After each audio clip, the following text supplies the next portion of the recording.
Mm, mm. Child. Life after Lockup season finale. Child. Before I even start this review for the season finale of Love After Lockup, Life After Lockup, whatever it is called this week, make sure you guys like, comment, and subscribe to the channel for more content just like this. Oh my gosh, you guys. They gave us a lot this episode. I really feel like this could have been a two-parter, but it wasn't. So I apologize ahead of time. This video is going to be a little bit long because they literally had all the cast members on this episode to wrap everything up, and it was so long, but it was so good. So let's just get right into the mess. Let's get right to the mess. Yes. We're going to jump right into John and Christiana because they were up first. They up first on my list. John and Christiana. So Christiana confronted Tara, and Tara said, look, we had a little thing going on. He tried to kiss me, yada, yada, yada. And, Christiana said, look, all I want to know is did y'all have sex? That's all I really want to know. Did you or did you not? Like, I want to know. So Tara said, no, nothing happened, but we did, almost kiss. And do you know Christiana went ahead and bitch slapped her? Now, I will say, Christiana, I'm going to need a little bit more power behind that slap because, Christiana, that was the weakest slap I ever seen. I was for a second I thought it was fake. I was like, is this fake? She slapped her like you hit somebody but you know you don't want to hurt them. That kind of slap or hit. I was just like, Christiana, you playing with me, right? You playing with me. But anyway, so they get past the issue. She's not satisfied, but she's satisfied they didn't have sex. But Tara decides to come out of her face and say, "Oh well, I think he's being fake. I think he's being shady with you." And I'm just like, "Bitch, you the shady one." Like, what the hell are you talking about? And she's rehashing this whole thing about Christiana sleeping with her ex-boyfriend that she was with for 15 years, blah blah blah. But I'm thinking in my head, like, how long ago was this though? Because it sounded like some old tea to me. It sounded like some old stale tea to me. So I feel like this happened a long time ago because Christiana been locked up so many times. When did she have time to sleep with your ex man? Christiana didn't deny it, but I just feel like this is old tea. Like, you shouldn't be trying to get back for that at this point. Like, it's pretty much done and over with. So Christiana said, I'm real disappointed with John. I'm going to have to talk to him about it. So she talks to him about it, and he laid everything out on the table. He said, this is what had happened. It didn't really go far, but, it went further than it should have, which I agree. It went further than it should have. I do feel like John, this is his thing. Like, I feel like this is what John does, to be real with you. So I'm not surprised at John's, like, actions. But I do feel like John needs to get together. If you really do love Christian, and I believe John loves Christian, I'll be honest, for now, I think he does. So I'm gonna need you just to show it, John. I think that her being locked up had a lot to do with it. I feel like if Christian didn't get locked up again, I really don't feel like this would have happened. Maybe I'm giving John a little too much credit, but I really don't think this would have happened if she didn't get locked up again. So I'm gonna give him a pass on this. I'm gonna give John a pass because he is taking care of business. He's taking care of Christiana, whether he's doing it fraudulent or not, because that's the rumor. I don't know, but I feel like if you living under his roof and you taking his money, you don't have the right to question how he gets his money. So get your own, then you can question how somebody else gets theirs. That's all I'm saying. So everything's good. When they wrapped it up, they said that John and Christiana were still together. They don't talk to Tara anymore, but they're still together working on the marriage. So I'm happy about that. And I'm just moving right along because that's really all y'all gave us. Brittany and Marcelino, their storyline this season really became basically about her mother. And I don't mind that because I actually enjoyed watching her story, as painful as it was to watch. I do appreciate the story. I feel like even though Brittany and Marcelino didn't really have any business of their own this season, this story, it was enough. Like, it was very heavy, and I feel like it brought a certain level of awareness and seriousness to the show, and I feel like it needed that. So they're in Alaska still. I wish I could take these kind of vacations and not have to worry about working, but they're still in Alaska. So I'm trying to look at my notes. Sorry about that. Oh, sorry. I was trying to read my notes. So they're in Alaska still, and Marcelino is basically giving Brittany an ultimatum, like, look, she needs to stay at this rehab, or she doesn't really have a place in our lives. Which I get that, but I feel like even though Brittany agreed to that, I don't feel like Brittany is going to follow through with that because Brittany has already shown that she's not giving up on her mother, nor do I think she should. I get Marcelino's point. It's not his mother. He doesn't really have any responsibility to her. Brittany, however, does, and she wants to see her mother walk that same path that she's walked, which is basically being able to kick the habit, be clean, and start a new life, and be like. Honestly, Brittany's pretty successful. I don't want to say she's successful, but she's been successful at getting off of drugs, and I feel like she wants the exact same thing for her mother, and I don't think that's a bad thing for her to want. It is hard, very very hard, to want something so bad for somebody until they want it for themselves. So I think that this is a very serious topic, and this is why I don't really get on Cindy too hard because I feel like she's really dealing with a lot of trauma. Cindy really is dealing with a lot of trauma. It's not going to be easy. Brittany knows it's not easy. That's why she's not giving up, and I don't think she should give up. Her mother does have to want it, but I think her mother is like halfway there. I think she wants it, but I don't think she wants it bad enough to stick with the program. And she didn't stick with the program. She decided to stay in Alaska. I was happy. I was like, oh my gosh, this is gonna be great. It's gonna be. And she was like debating, oh, should I do inpatient, outpatient? I want to do outpatient. No, ma'am, no outpatient for you. You need to be inpatient. I'm just saying. Brittany was right. I agree with that. She needs to be inpatient therapy, not therapy rehab. So she went, and according to the end of the show, they said she didn't stick it out. She left, and she's back in Vegas. And I'm just like, Lord have mercy, not Vegas again. Nothing good's gonna happen to you in Vegas if you're on drugs. I don't know if she's on drugs or not, but I'm just saying, if she didn't finish rehab, you don't need to go back to Vegas because Vegas is, whoo, child. Enough said. And that was really their ending. They said she's back in Vegas. At least, Marcelino and Brittany are still doing good, apparently, according to this. So I'm happy about that. But I wanted this so bad for Cindy. I really, really did. And I'm actually really disappointed about this. So I'm just gonna move right along before I get emotional, because I was rooting for Cindy, as Tyra would say. I was rooting for you. We were all rooting for you. So I'm just gonna go down to Amber and Puppy because this is a hot mess. Puppy did not show up for work, y'all. Are we surprised? Are we surprised? Hands. Anybody in the back? Are we surprised? No? Okay. I wasn't surprised. So Amber goes over to the house, but I was trying to figure out whose house is this because this is not where Puppy or Amber lives. I think she might have been, maybe she was supposed to be cleaning this house because this is not where they live. It's a really nice house. I'm not saying that because it's a nice house. I'm saying that because they've showed their house. They even showed their house at the end. So I know that's not the house. But this girl is in the pool, honey. She's naked. Her lashes are falling off. I'm just like, Puppy, what is the tea? First of all, naked, drunk, swimming. Who does this? Oh my God. And the producers are so shady. I'm gonna tell you why. But anyway, they get into it. They leave the house. She's supposed to be leaving with Amber. Amber is basically like, I'm done with it. And Puffy's like, well, if you want me to, like, I'll stop drinking. Why did the producers zoom in on the bottle of liquor she was holding as she said that? I said, these producers are shady. They zoomed in on the liquor that she was holding. I said, nah, Puppy, you are a mess. Puppy, you are a fucking mess. And I love Puppy. I think she's gorgeous. She's beautiful. But that has nothing to do with the Puppy. You are a mess, sis. I don't know if this is what they do when they get out. Do they be walling out like this? I think they do, but Puppy's like she's a drunken mess though. Like I feel like every time they show her, she's drunk. And I'm like, how are you drunk this much? Like during the day, whose pool is that? Whose house are you at? Because she was sitting on the bed upstairs and I was talking to Amber. I'm just like, whose house is this? Child.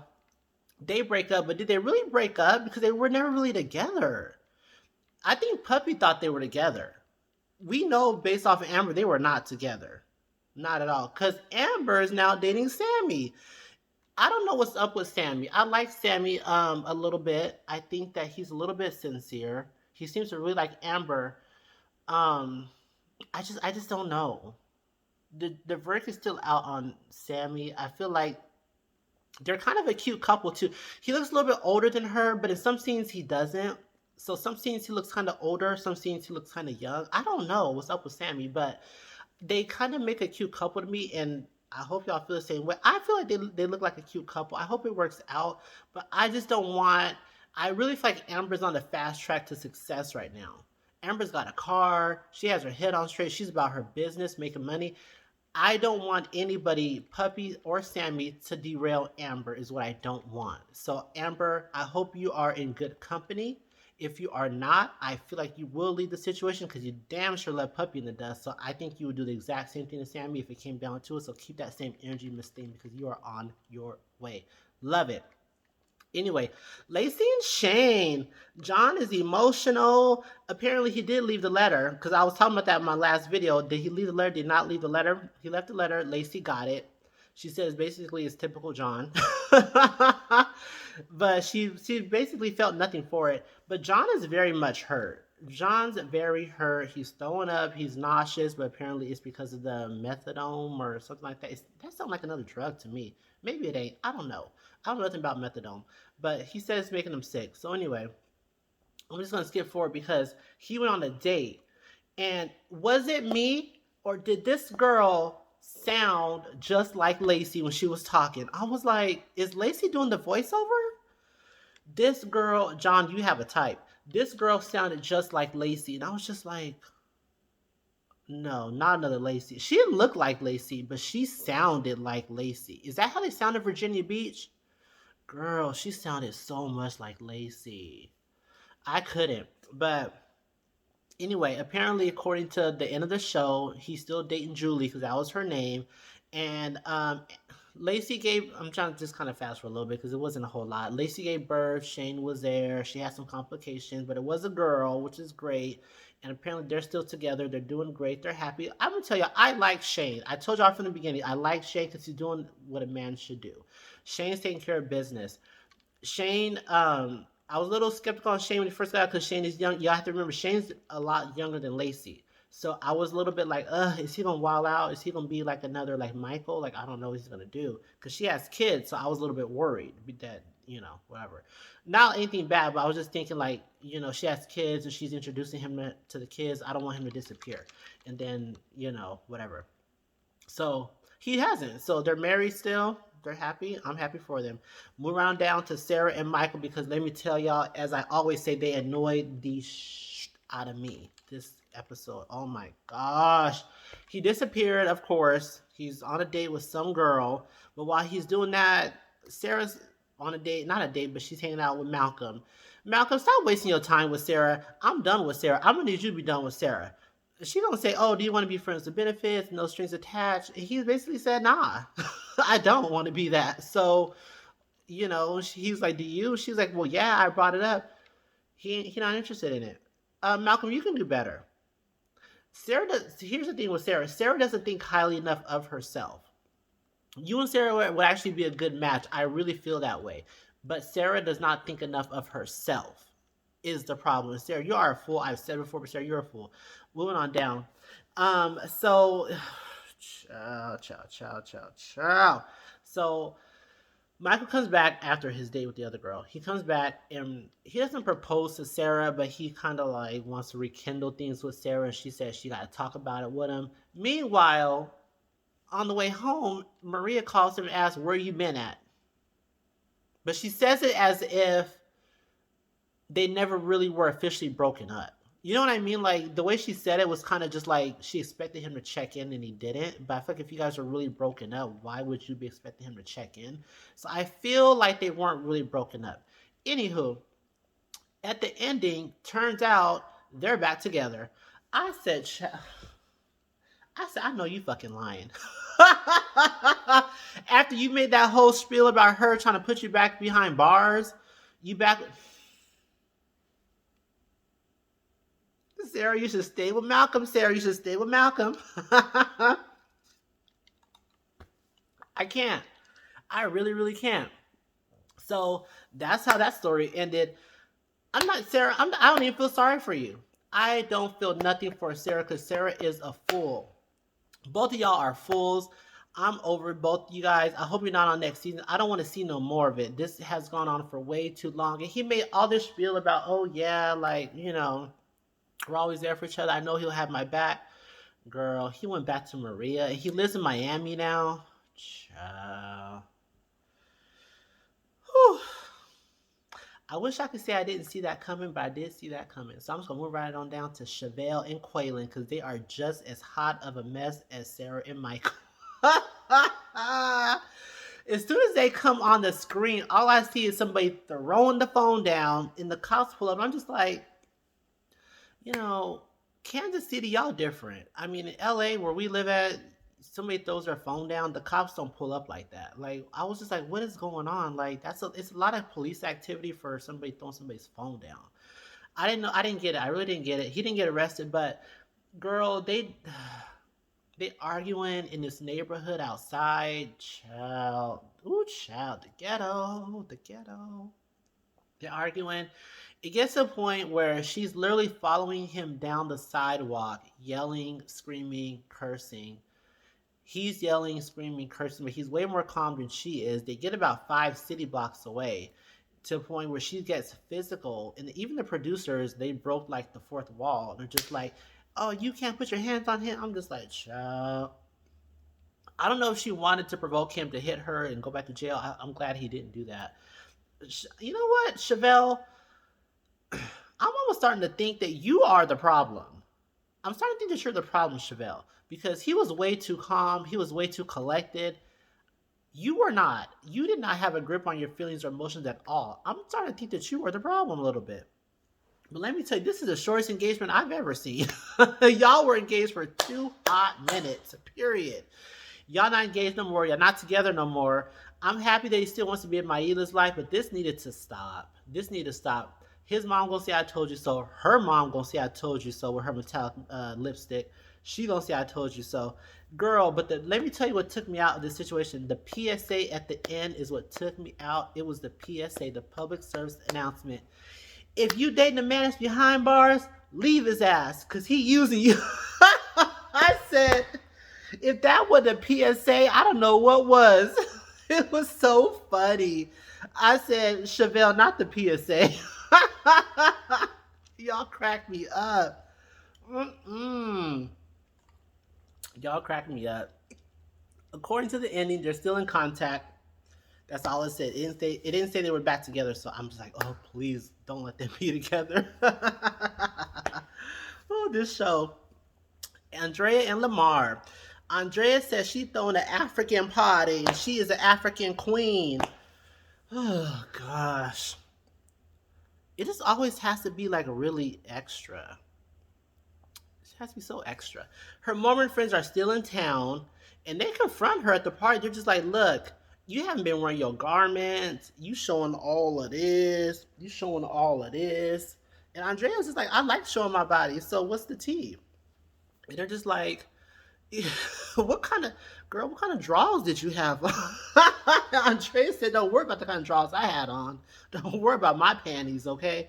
But they basically confront her, and they're basically worried about her, like kind of straying away from the Mormon ways. Is basically what it comes down to. So, you know, I just I can't. But Andre, here's the thing: you made such a big deal about being Mormon in the beginning that you forget that this is exactly how you were. You were just like this. So they're still like that. You just evolved. I'm not even gonna say you're not better than them, Andrea. You just evolved into something else, like a more of like a hybrid of like I'm Mormon, but I'm a little bit street because I live in LA. You've evolved a little bit, but that's not to say that they're where they at is wrong. It's really not. Like they're just following the Mormon ways. You kind of do, you kind of don't. So that's the issue with it. And they're really strict and you're not. That's really what it came down to. So they got the arguing, and I'm just like, Andrea, I really hate that you argue in front of everybody. I hate that you argue in front of these kids, your family, your friends, Lamar. You just act so ratchet. Andrea, you are ratchet. I love Andrea, but she's ratchet, she's turned up, and she's extra. This whole party was extra. And I was just like, y'all not really arguing. And then Andrea's like, oh, you don't know how it feels to feel uncomfortable. And her friend was like, I do feel uncomfortable walking to my mailbox. I'm overweight and my mailbox is a mile away. I was just like, what? That's still struggle? Ooh, child. I need some white people problems. I would love that to be my problem. I was like, girl, you ain't got a problem in the world. That's your issue. But let me just say, I did agree with her friend in the bathroom when she was like, just because my problems seem like this and hers are this doesn't mean hers are more important than mine. I agree with that. I 100% agree with that. These are your issues. You have some white people problems. She's got some Watts problems. Okay, some LA problems, some California A problems. Granted, hers are a little bit more dangerous. But that's not to minimize yours at all, Miss Thing. So we don't give you that. But I just hate that you guys are arguing like that in front of everybody. That was just so tacky to me. So tacky to me. And of course, the girls in the bathroom crying, and I'm just like, girl. So they get to apologizing, and they all happy again. They're friends again. But I'm just like, Andrea, see, yo. They go on a mission trip to Ghana. Go. Go, go, go, go, go. Get out my face. Go. Go to Ghana. Go. Go. Get away. Get away. And apparently her friends want to join. Don't join. Stay home. Stay home. Don't go. Mm-mm. They had a good ending, though. They had a good ending. I love them. As much as they annoy me, I actually love them. I think Andre and Lamar have really shown that they were committed to this relationship. I didn't know if Lamar really was when he got out, but Lamar has been so stable on the show. He's been so level. I love Lamar. I really do love Lamar. That's why I tolerate Andrea. Anyway, moving right along to Sean and Destiny. Last but not least, Sean and Destiny. Destiny got married to some guy who we've never seen before. Apparently, she's still married to him, even though she's in jail. Anyway, they got married, and apparently, she admitted that she admitted she still is using Sean. And I was just like, Destiny, here's the thing: you was doing all this, I married bitches, but you still need Sean. So why is this dude not providing for you? The one that you're throwing the ring all in our face. He's not providing for you clearly because you're still using Sean. Anyway, so Sean gets a call. It's from Destiny. She's back in jail. Apparently, she did go to court, which I'm so glad she went to court because Sean, you got your $50,000 back. That's not. But the bad news is she's back in jail. I was just like, ooch. Not for long. I think it's only like a year and a half. But whatever. She's back in jail, calling Sean, asking Sean for money. And Sean, I'm so happy, Sean, because Sean was like, no. I'm a trick, remember? He said, that's probably not going to happen, and hung the phone up. And she was like, but Sean, click. I said, yes. I love that. That part where she was like, Sean, then click. Oh my gosh, that was so satisfying. That was more satisfying than like popping bubble wrap. That was so satisfying. But what wasn't satisfying was the fact that he's talking to another freaking inmate. I said, Sean, so you don't learn your lesson. You don't believe fat meat's greasy. Sean, you don't learn your lesson, do you? I don't know if this girl is using you or not. I don't know her tea, but I feel like I know her tea. Because it seems to be the tea with most of them. He's talking to another girl behind bars, and she about to get out. Sean, I clocked you, Sean. I know what you're trying to do, Sean. You talking to another girl that's about to get out, and she's getting out soon. So I think Sean is trying to stay on the show. What y'all think? Sean, we clocked you, sis. We pulled your card, sis. We know your tea, sis. You not fooling us, sis. You're not about to goop us, sis. You trying to stay on the show. But I feel you, Sean, because Andre and Lamar, they've been lingering on the show for seasons. They've been on it since the very beginning. So I ain't even mad at you for doing it. But I can't wait to see this new girl because she's about to use you, Sean. But I feel like you might not be as gullible this time because of what happened with Destiny. So I'm hoping that that's the case. But Sean got a new inmate pen pal. She's about to get out soon. And Lord Jesus, I hope the cameras is there to catch every minute of it. Because I'm here for it. Sean got on my nerves with Destiny. Y'all know he did. But I wanted him to go back to the redhead, Charlie Baltimore. Not Charlie Baltimore. That wasn't her name. What's his ex-wife's name that had the red wig? I wanted him to go back to her. Because, you really be doing her wrong. You will date everybody in the world except her, including inmates. She must feel like, How would y'all feel if you wanted this man that you got 6 kids by, and he's dating everybody, including people locked up, but he won't date you? Child. Lord have mercy. Anyway, that is Life After Lockup, Love After Lockup. We got a new season coming in June. I hope y'all gonna tune in because you know I'm gonna tune in. Period. Period. Okay. So I hope you guys enjoyed this review. Don't forget to like, comment, and subscribe. Tell me what y'all thought about the episode. I love the episode. It was long. I feel like it should have been a two-part episode. It was just so long, but I know they had to get everybody in, and that's why it was so long. That's why I said it should have been two parts. So it was hard to sit there for 2 hours, but it was just like so good, like you couldn't turn away. So anyway, thank you guys so much for watching. Like, comment, and subscribe. I'll see you guys in the next one. I'm gonna try to pick up a new show to review. That way I can keep consistent with the content. But anyway, thank you guys so much for watching, and I'll see you guys in the next one.